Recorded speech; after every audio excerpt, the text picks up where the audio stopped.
With 2022 just around the corner, are your finances in order? Hi, my name's Clark. Let's take a look at the 5 money tips I think will help with your finances heading into this new year. Tip number 1, review your budget.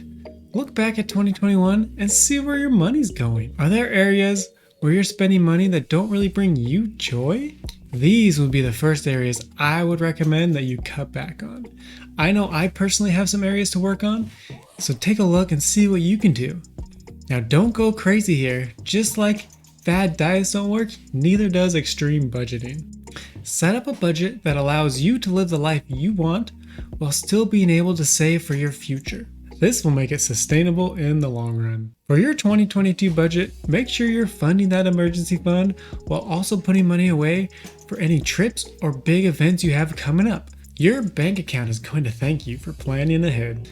Tip number 2, start investing or increase your investment contributions. Slowly increasing how much you save over time is a great way to work towards your investment goals without getting overwhelmed. One thing I've personally done is every time I get a raise, I increase my investment contributions. This has been great for me because I can continue to live exactly how I was previously, or in some cases have even more take-home money while still increasing my investments for the future. Every little bit counts and will add up over time. The best time to start your investments is today. If you can't afford to invest, then I would recommend working on advancing your career or even start a side hustle. That way you can increase your income and then you will be able to afford to add some extra money to your investments.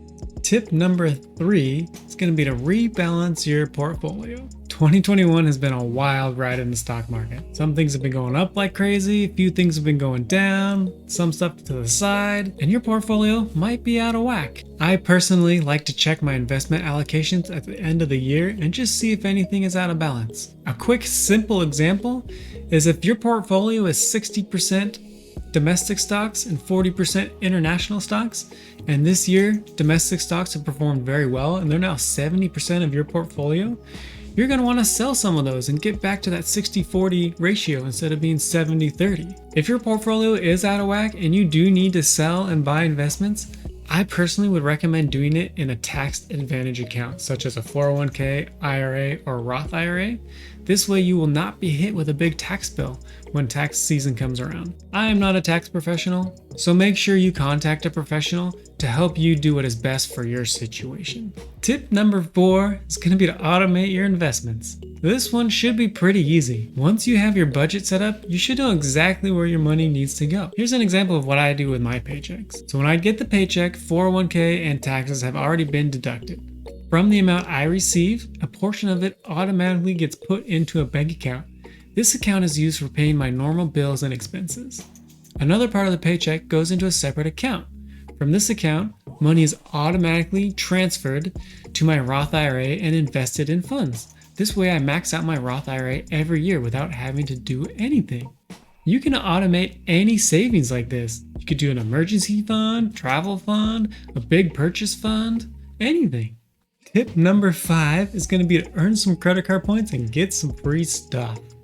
Now, I only recommend this if you pay off your credit cards in full every month. If this is something you do, then there's no reason not to look into credit cards that give you good rewards. I'm not going to go into much detail in this video, but you can sign up for a credit card, get the sign up bonus, and repeat, and build up a sizable amount of credit card points. These points are usually most valuable when used for travel.